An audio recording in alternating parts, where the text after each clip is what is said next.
Good morning, I'm Gretchen Hall. We're coming to you on the 8th day of October. It is a Wednesday, bringing you Morning Matters because your mornings matter. Let's get to the stories that matter today. President Bongbong Marcos has appointed Justice Secretary Boying Remulla as the new ombudsman. The appointment is now sparking concern over whether Remulla himself can hold high-ranking officials accountable for corruption. Meanwhile, the search is on for the next Blue Ribbon Committee chairman. This after Senator Ping Lacson affirmed his decision to vacate the powerful Senate post. And a week after a magnitude 6.9 earthquake in northern Cebu is still being rattled by aftershocks. Now, adding to the problem, more and more sinkholes are appearing in areas affected by the strong quake. Welcome to our program, Morning Matters, where we talk about the issues you need to know for the rest of your day. Now, first on the agenda, Justice Secretary Boying Remulla has been named by President Bongbong Marcos as the country's new ombudsman. His appointment comes despite past controversies and at a time when the office faces sensitive cases involving high-ranking officials. More in this report. Despite doubts, President Bongbong Marcos has chosen Justice Secretary Boying Remulla as the new ombudsman. Remulla's path to the position wasn't easy. He once faced a complaint filed by Senator Amy Marcos over the arrest of former President Rodrigo Duterte, a case that was eventually dismissed by the ombudsman. Now, Remulla himself takes on the role of the people's watchdog. He promises transparency and accountability.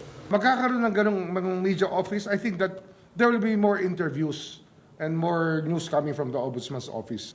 Sapagkat yung tao naghahanap talaga ng transparency and accountability sa taong bayan. At nung hiningi ko yung trabahong ito, yun ang sa isip ko talaga na yung accountability mapalakas natin sa lahat.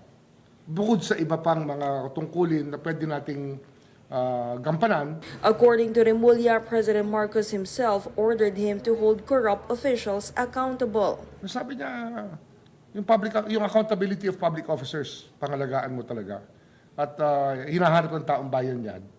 At ako naman siyempre, yun naman ang hinahanap kong trabaho eh. Yun ang aking hiningin trabaho sa kanya. Kaya nagkasundo naman kami dyan. Noong naging DOJ Secretary ako, ang unang-una kong tinanggal, weaponization ng batas. And it will not be weaponized. Sisiguraduhin ko sa lahat yan. Wala itong sisinuhin.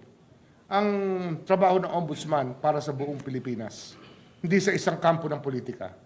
Kaya wala tayong sisinuhin dito. Remulla carries a heavy responsibility. He will handle cases against government officials from administrative to criminal. The Independent Commission for Infrastructure is set to submit evidence to the Ombudsman over anomalous flood control projects which could lead to cases before the Sandigan Bayan. Remulla says he won't allow delayed tactics in handling cases. He will also oversee complaints against Vice President Sara Duterte involving alleged misuse of over 600 million pesos in confidential funds in OVP. Nandiyan na yan eh. Actually, nandiyan na naman sa ombudsman ang mga report na yan. At bubuklatin natin, pag-aaralan, at tatanungin natin yung mga may hawak doon ngayon. Mga may hawak at yung may tungkulin na hawakan ng mga kasong yon bago tayo dumating. He also supports lifestyle checks and the public disclosure of officials' sell-ins as long as the process is legal. Malacanang meanwhile defended his appointment. We have the highest confidence in Secretary Remulla. I wouldn't say that he's the most controversial. As I said, there is a vetting process which is provided for by our Constitution and our laws, and he went through that very rigorous process. At the end of the day, after the President receives the recommendation from the JVC, it's still the decision of the President. On Thursday, Remulla is set to take his oath as the new ombudsman. At the Department of Justice, Undersecretary Frederick Vida will serve as officer in charge. For News 5, Camille Samonte, We Are One News.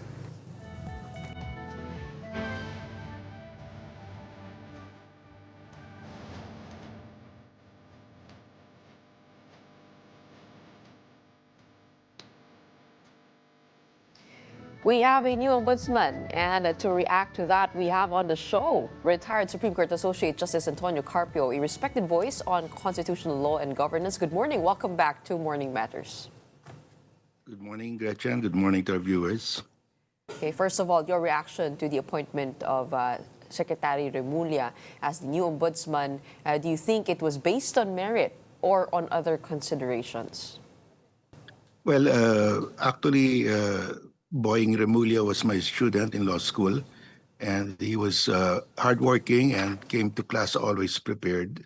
And he carried that work ethic in the DOJ. You can see that in his investigation of the Sabongeros killings and also in the flood control project. He has been pursuing these investigations with determination. So I think he will carry that same work ethic in the ombudsman.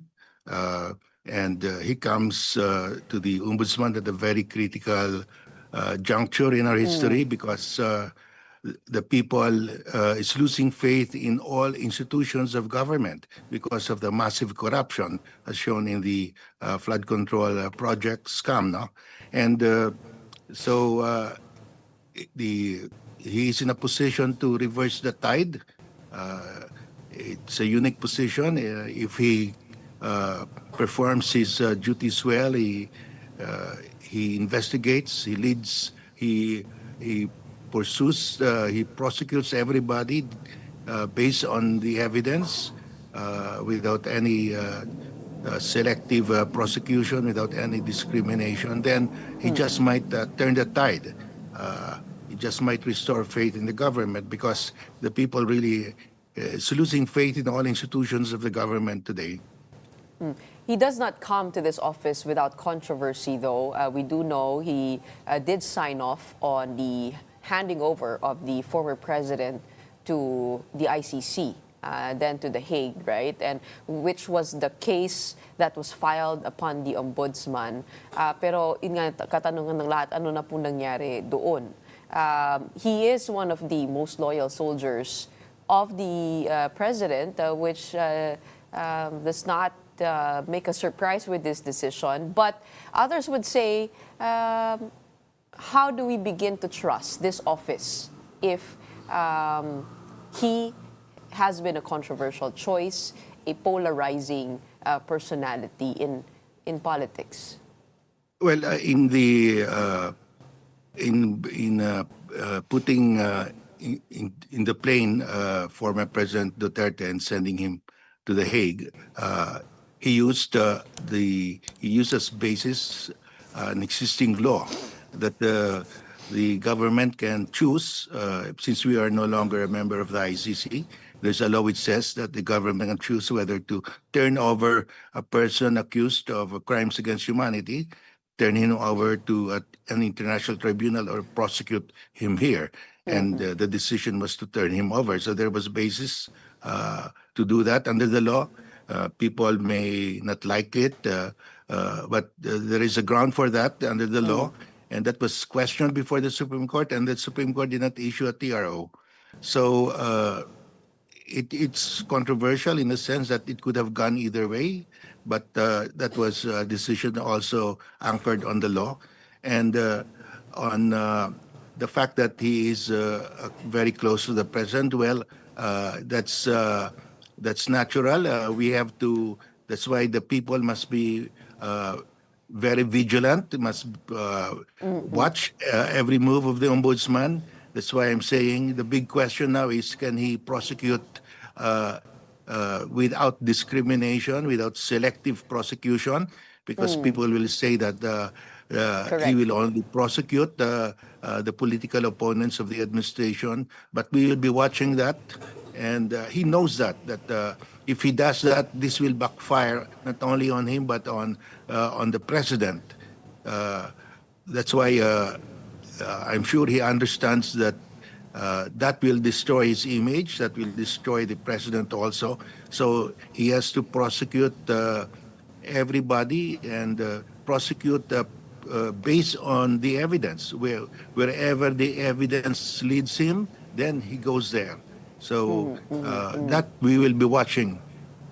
But isn't his choice and his being in this office also a matter of political survival, given the events happening now with a possible Vice President Sara Duterte presidency in 2028, which Senator Amy Marcos has brought up herself, that this was done to prevent or stop Sara Duterte from running. Your thoughts on that, and your thoughts on, I guess, how he will be able to diffuse the tension, because inevitably, right, whatever he does will be politically tainted, especially by the opposition, which are the Duterte supporters. Well, the cases against VP Sara are already filed with the Ombudsman, and he has to investigate that and go where the evidence leads him.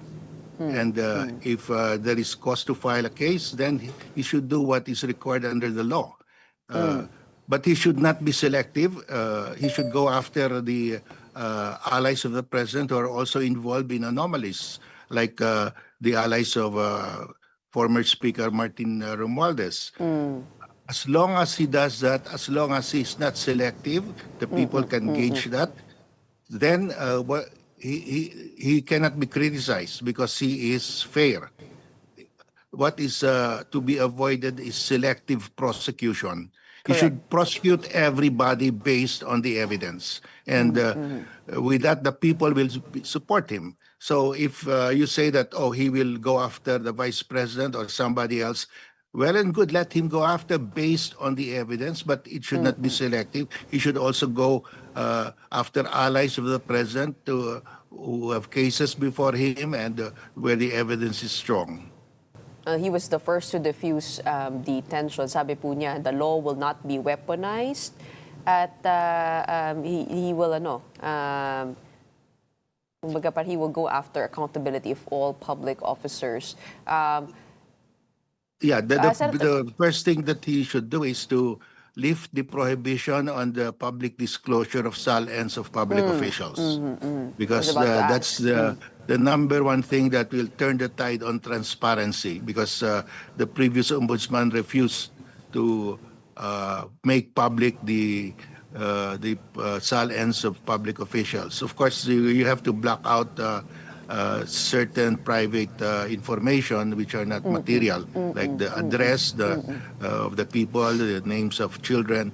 But otherwise, anything that has to do with the state assets and liabilities must be disclosed. And I want to go to the Judicial Bar Council, because Senator Amy Marcos turned the attention that way. Sabi niya, kailangan tingnan na rin o pangalagaan kung sino magiging parte nito. Sino po ba yung Judicial Bar Council? Who makes that body up? Are they appointed and by whom? Yes, the membership is laid out in the Constitution. The Chief Justice automatically is the chair. And then you have one representative from Congress. The House and the Senate take turns, and in filling up this representative, you have a representative from the law faculty, from the professors appointed by the president. You have a representative from the IBP, appointed by the president upon recommendation of the IBP. And you have a representative from the retired justices and judges, appointed also by the president. So the membership is very clear. And they have a term of 4 years now, but they may be reappointed. Elected by, based po dun sa sa mga grupo po nila? Based on the provision of the Constitution. All right. Okay. Now let's go to what the Constitution says on the Ombudsman's role. Help us understand the powers of this Ombudsman. You were the one who says that this is a unique office. It is not part of the executive, legislative, and the judiciary. So ano po ang niya, ang papel po niya, at ano po yung lawak ng kanyang kapangyarihan? Well, I call the Office of the Ombudsman the second most powerful office in the Philippine government. It's constitutionally created. It's independent, financially autonomous, and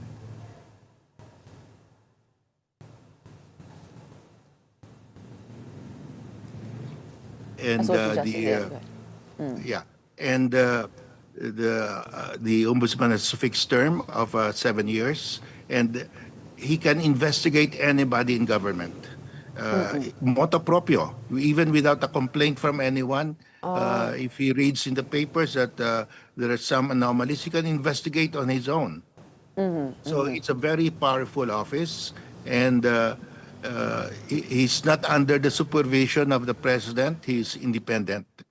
Okay. And what are his powers? Are they administrative or can he also, when it comes to the criminal cases, ito po i-file po niya sa mga korte?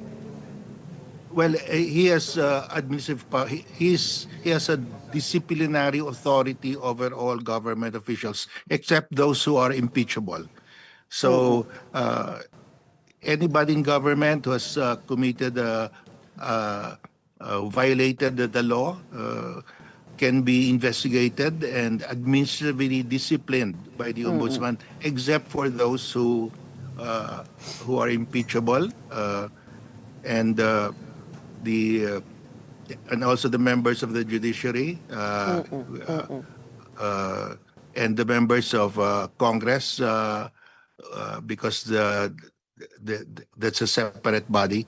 But all the rest of the officers in government can be investigated and disciplined. Discipline means he can, if the evidence supports it, he can, based on substantial evidence only, he can suspend or terminate, dismiss from public service these government officials. For life, can he do that? Yes, Okay. it can be for life. But that is administrative. There is no criminal liability because for Okay. criminal cases, he has to file it before the Sandigan Bayan. All right. When it comes to the vice president's case on the use of confidential funds, what are the scope of his powers if he cannot punish them administratively because the vice president is an impeachable official? So ano po ang pwede niyang gawin doon? He can investigate because he can investigate any officer, including impeachable officers, but he cannot act on it. He will have to, if it's an impeachable officer, then he has to refer his findings to the House for the House to initiate the impeachment. But he can investigate, but up to that point only, and refer the results of his investigation to the House if the officer is an impeachable officer. But you know, all public officers, all public employees file their statement of assets and liabilities. And in the statement of assets and liabilities, there's a statement there that the government official signing that SALN authorizes the ombudsman to verify the assets and liabilities with any appropriate government agency, and that appropriate government agency includes the Anti-Money Laundering Council. So the ombudsman is authorized to get the bank records of any public official with stored in the files of the Anti-Money Laundering Council. That is a very powerful tool. So kasama po doon yung mga SALN, itong ng mga officials. So pwede Yes. niya pong buksan yun without getting any permission. Yes, he doesn't have to go to court to Wow, open okay. the bank accounts, but not Okay. he cannot go direct to the bank itself, only to Amlak. only government banks because they are government agencies, but not private banks. But all these private banks under the AMLA law send all deposits beyond 500,000. They report all these deposits to AMLA, and AMLA has all the records. And AMLA is a okay. government agency, so he can get those records with the Anti-Money Laundering Council. Okay. Justice, I know you need to go, but I just have one last question. When it comes to the flood control probe, what are the powers of the ombudsman in looking into the names of the senators and the congressmen who have been brought up here? In 2016, Ombudsman Conchito Carpio Morales ordered the dismissal of Senator Joel Villanueva for a 2009 pork barrel case involving 9 million pesos. But the Senate refused to honor the order, saying that the Ombudsman is barred from imposing administrative sanctions against legislators, the judiciary, and impeachable officials. Your thoughts on that? Yes, there is that reluctance of the Senate, and even the House will do that. So what the Ombudsman should do is to file the case before the Sandigan Bayan. Kahit, And then the yung mga Sandigan senador Bayan or will ano man, order Congress. the preventive suspension. But you say reluctance, so hindi naman po siya bawal na bawal talaga? O bawal? Well, it's a question of that has to be brought to the Supreme Court Okay. to decide once and for all whether the Ombudsman can dismiss, suspend, or dismiss a member of the House or of the Senate. We need that ruling because it's being resisted by the House and the Senate, so we need a ruling on that. Okay, maraming salamat. It is good to know about the second most powerful position in the land, which is the Office of the Ombudsman. And we now have a new Ombudsman, that is Secretary Boying Remulla, or former Secretary Boying Remulla. Maraming salamat for joining us today. We have retired Supreme Court Associate Justice Antonio Carpio. Thank you so much for your time. Thank you, Gretchen. Thank you to our viewers. Don't go away. We'll be back with more stories after a quick break. Keep it here on One News.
Welcome back. You're still watching Morning Matters here in One News.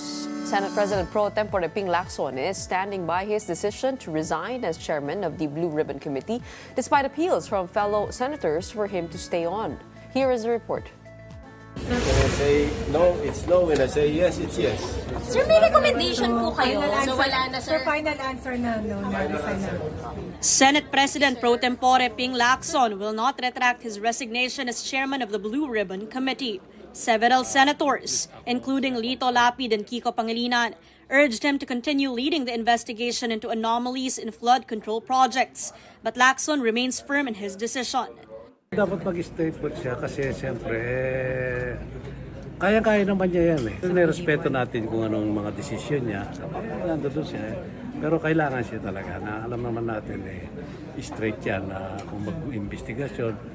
Senate President Tito Soto has accepted Lacson's decision. Ayaw talaga. Ayaw na. Finally, decision, sir. Oo, parang mas magiging effective siya as a critic. Diba? So, within baka today's... blessing in disguise.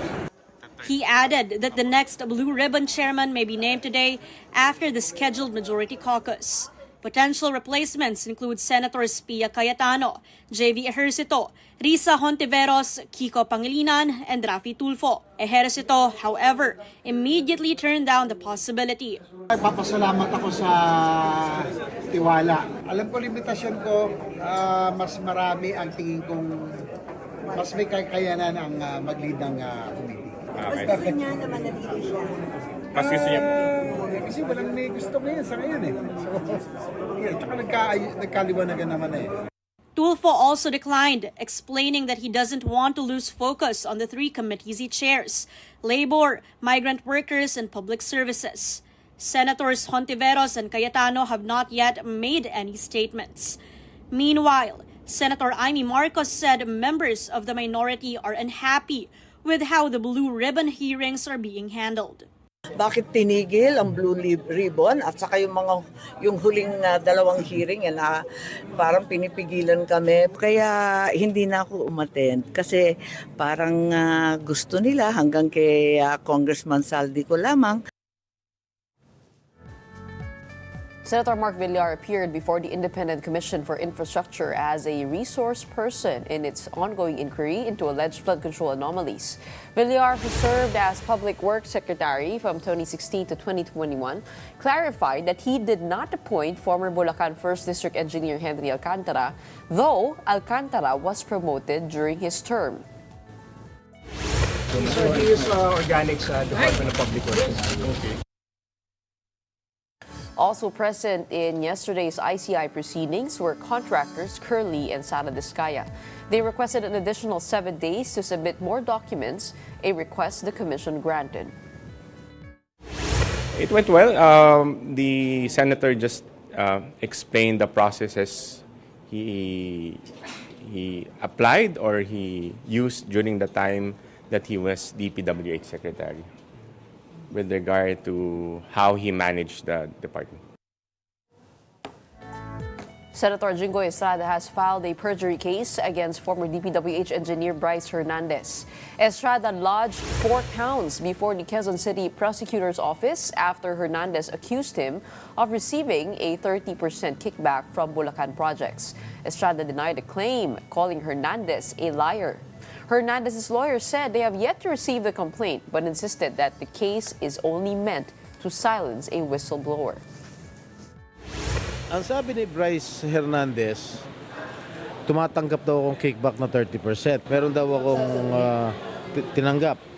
Tinuro niya si Henry Alcantara. Nung nag-testify si Henry Alcantara, binanggit yung pangalan ko, pero sinabi niya wala akong transaksyon. Wala siyang transaksyon sa akin. So paano siya magbibigay ng pera sa akin kung wala siyang transaksyon sa akin? The Makati Business Club is pushing for digitalization as a key tool to fight corruption. MBC Executive Director Rafael Apa Ongpin told The Big Story that reducing human intervention through digital systems can help make corruption more difficult, if not impossible. He pointed out that while the government procurement law itself may not be flawed, loopholes in the implementing rules and practices often allow cooked bidding terms that favor certain contractors. The group has also expressed support for eventually using blockchain in governance, but Ongpin stressed that widespread digitalization must come first before such tools can be effective. That's what digitalization is, right? Now, you have things like in the infrastructure sector, right? The biddings are cooked, right? And they're cooked in many ways. One of the ways is the terms of reference. Okay, the terms of reference are arranged so that only certain contractors will qualify. Stay tuned. Morning Matters will be back after a quick break. Keep it here.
Good morning, I'm Gretchen Hon, and here you are watching Morning Matters.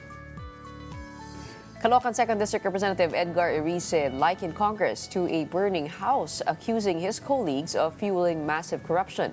In his privileged speech, Erice claimed that 1.45 trillion pesos in insertions and diversions from the 2023 to 2025 budgets went to ghost and substandard projects, allegedly benefiting powerful lawmakers. He urged Congress to give the Independent Commission for Infrastructure contempt powers to require the release of all budget documents and to finally pass the anti-political dynasty law, challenging even President Marcos and Vice President Sara Duterte to support it.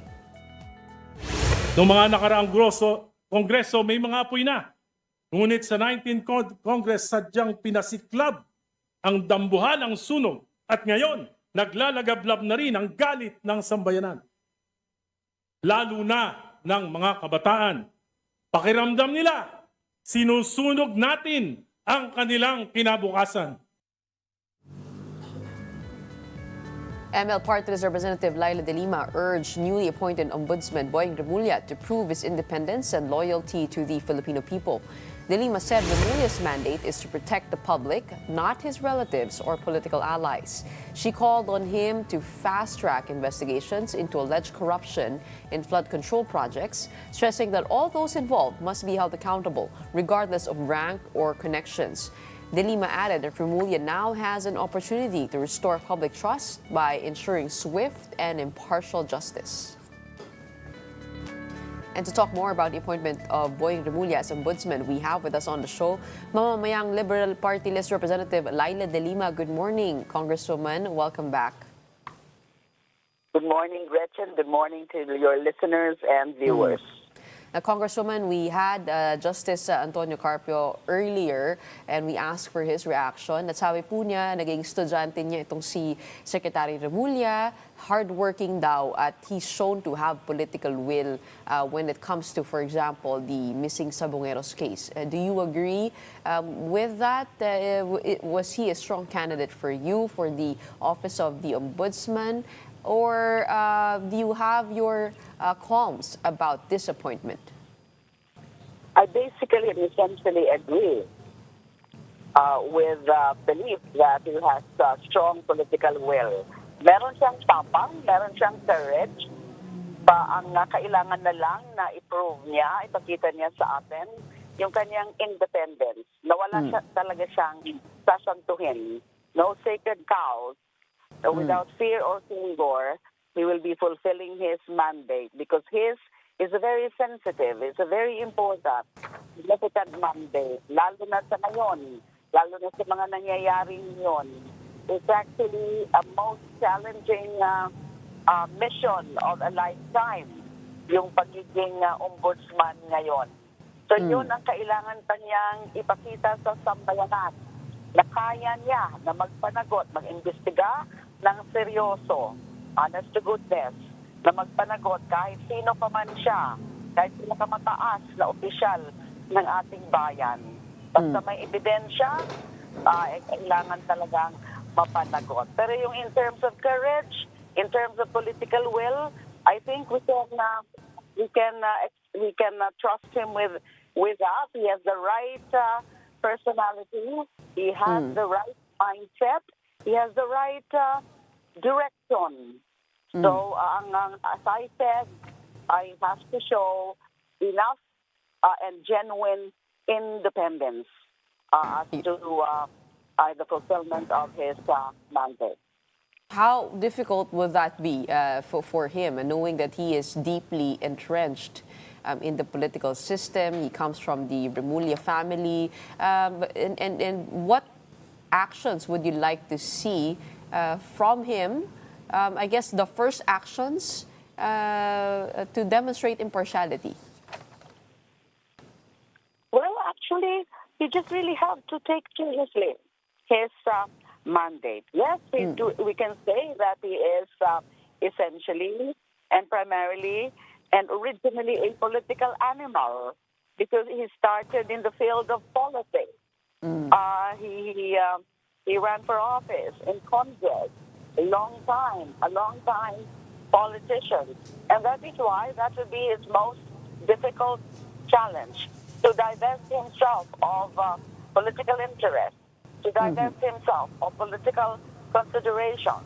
Again, no sacred cows. Not even, a consideration of the appointing authority, the president. He should not take that into consideration. No one is supposed to be beyond accountability.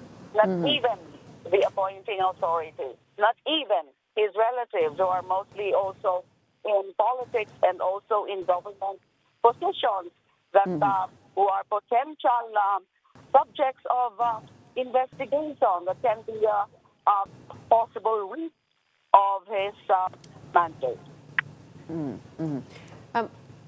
There are those who criticize the choice as a clear effort to prevent a Sara Duterte presidency in 2028. Do you think that criticism has any basis? Pardon? Again, please. You're not coming in clear. There are those who criticize.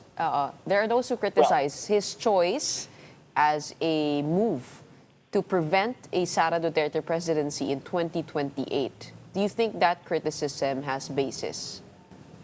Actually, that's an unfair criticism. Kasi nga sa ngayon, ang talagang kailangan yung matapang na ombudsman. And, yung mga, kasi in the first place, napaka-unfair naman talaga yung mga ginawa nila. Their moves to block the ombudsman bid of Boying Remulla. They filed one case after another. And I should say these were actually baseless. These were harassment suits yung tungkol nga doon sa pag-implement ng warrant of arrest ng ICC, pag-assist in the implementation of Interpol dun sa warrant of arrest as issued by the ICC. That was a valid and lawful warrant of arrest issued by independent tribunal with competent jurisdiction. So what were they talking about? Nasabi nila it was a case of unlawful arrest. It was a case of kidnapping. Of course not. So yun ang kanilang basis ng mga sunod-sunod na mga kaso. Up to the very last minute, they were trying to block the yung bid sa JBC, Judicial and Bar. It's improper. It was quite unfair. So this allegation that it was it's now a part of blocking the presidency, the possible presidential bid of the vice president is, I think, without basis. Laman na ngayon ng katulad ni Boying Remulla as ombudsman. It's the call of the times, because of the very serious situation our country is now facing. So you don't believe that has merit, yung ganun pong agam-agam, na maaaring magamit po yung opisina ng ombudsman for political retribution and political survival? I don't think so. And I think it's part of the challenge kay newly appointed ombudsman Boying Remulla na ipakita niya na yung kanyang magiging moves, especially in terms of investigation, ay walang mga partisan or political colors, but it should be purely based on the evidence and the law. Yun dapat ang kasama sa magiging challenge sa kanya. But you said it is the call of the times to have Yes. Boying Remulla as ombudsman. It's clarion call. Yeah. Why? Why do you say that? How did the past ombudsman perform for you, in your opinion? Well, the past ombudsman, look, okay, ang daming issues surrounding the performance of the former ombudsman. Look at his stand dun sa SALN. So what kind of an ombudsman would be putting a lot of restrictions about the SALN and also about the lifestyle check. So I think Ombudsman Boying Remulla should now revisit the policies of the former Ombudsman Samuel Martires on SALN. Dapat transparent, but with enough safeguards to avoid abuses naman on the disclosures of SALN. Also the lifestyle check. There should be stronger mechanisms on the employment or adoption of the lifestyle check. Isa yan sa napaka-importante na mga mechanism to check on yung mga abusive practices, excesses ng mga public officials natin. So yung mga ganyang mga policies ng ombudsman, they have to be revisited by the new ombudsman. So napaka-effective actually yung former ombudsman, and that is why I think it contributed significantly sa situation natin ngayon that we really now have a very serious problem about corruption.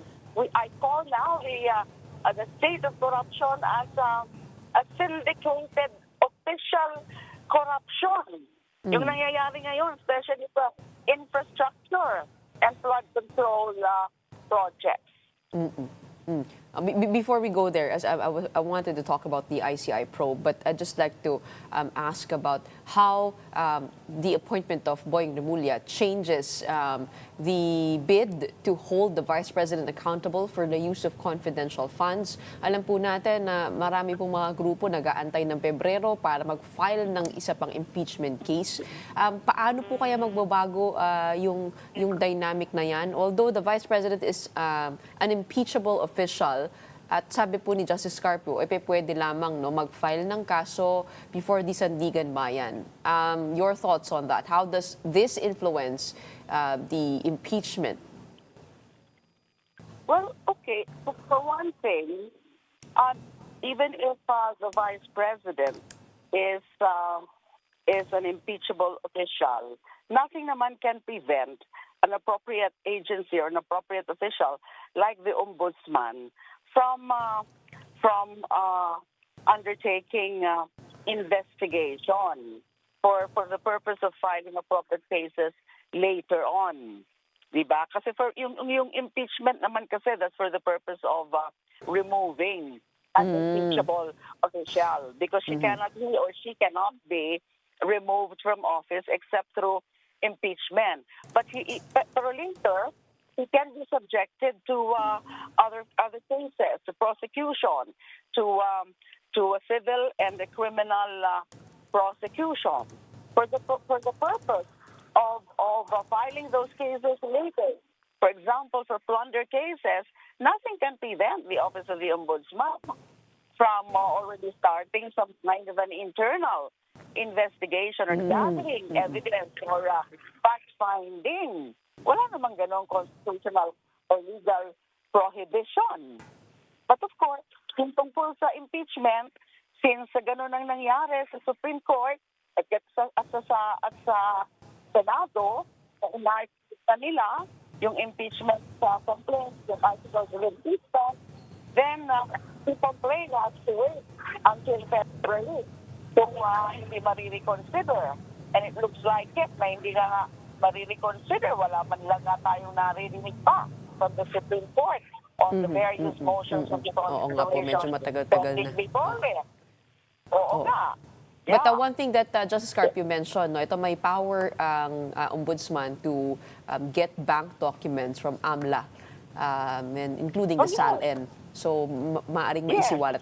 Pero let's go to the ICI probe. You said you called on Congress to or rather the President to certify as urgent a bill giving ICI more teeth. What kind of bill is running through Congress right now? And where do you think these investigations are headed? Kasi po, in Congress, nag-wrap up na po yung mga hearings po ninyo on flood control. In the Senate, it looks like it's headed in the same direction. Ano po ang aasahan ng taong bayan po dito? Okay. Talaga namang hinihintay na namin yung ang aksyon ng House leadership tungkol sa aming House Bill number 4453. 13 or 13 po yung nag-pumirma ng House Bill number 4453. Nagtataka lang kami, wala pang access tungkol doon yung House leadership, although nakausap na po namin si Speaker, the new Speaker, Boji D, very open and receptive naman po siya dyan sa House Bill yan na magbibigay ng seat at mas malakas, more powers sa isang independent commission dahil nga po yung Executive Order number 94 na nag-create ditong ICI sa tingin namin does not have enough seat, lalo na yung contempt powers. Wala pong contempt powers. Tapos hindi pa po siya open and public yung proceedings. At napaka-importante po niya na dapat open and open to the public or transparent yung proceedings. Sa aming bill, dapat po talaga open to the public ang proceedings. Tapos, tungkol din po sa sunset clause, sa PO number 94. Para sa amin, nakakaduda po yun. Yung sunset clause po, sabi sa Section 10 ng PO 94, yung ICI ay magiging functions official, yung kanyang mandate, o matatapos na po yung kanyang mandate, yung kanyang existence, kapag tapos na yung kanyang trabaho, or unless sooner resolved by the President, ay nakakaduda po yun. Ang sa amin naman po, sa aming bill, may term po siyang 2 years para meron pong sense of urgency. Unless, hindi po talaga kaya sa lawak at sa dami ng mga dapat gawin. Pero pwede naman po to extend Kongreso.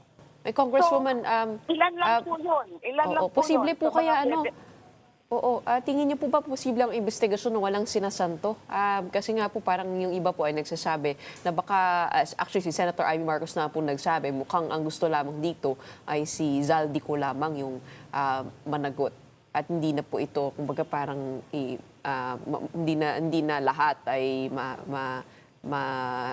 titignan dito sa mga kasong ito. So, do you think it is possible at this point, the way things are going, or will it be selective justice all over again? Kaya nga po, mas gusto po namin na ang komisyon na yan ay something created by Congress. Kasi mas truly independent po ang isang Congress-created commission kaysa a presidential creation. Kahit anong sabihin po na ito ay independent, yung ICI, hindi po pwede talaga maituturing na truly or genuine na independent ang isang body na created under an EO. Unlike yung isang batas na talagang truly independent with enough powers ng kanyang sakop ay lahat, hindi lang yung mga agencies ng gobyerno, yung kanyang compulsory powers. Kaya po, yun ang pinaka-aim talaga ng aming House Bill. Na wala talaga siyang sasantuhin kahit sa Office of the President kung halimbawa talaga may ebidensya na itutukoy mismo doon sa Office of the President o saan man, kahit mga independent bodies o mga independent commission, lahat. Kaya nga po sinusulong namin ito at nakikiusap po kami sa House leadership tsaka sa Pangulo mismo kung pwede po i-certify na kaagad as urgent itong bill na ito, House Bill 4453. Okay, we hope you do keep beating the drum on this as the public is looking for answers and for resolutions on this. In the meantime, maraming salamat po para sa inyong oras. We have mamamayang Liberal Party List Representative Laila De Lima joining us this morning. Maraming salamat, Gretchen. Have a good day. Don't go away. We got more matters to discuss after a quick break. Keep it here.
Welcome back. You're still watching Morning Matters here in One News.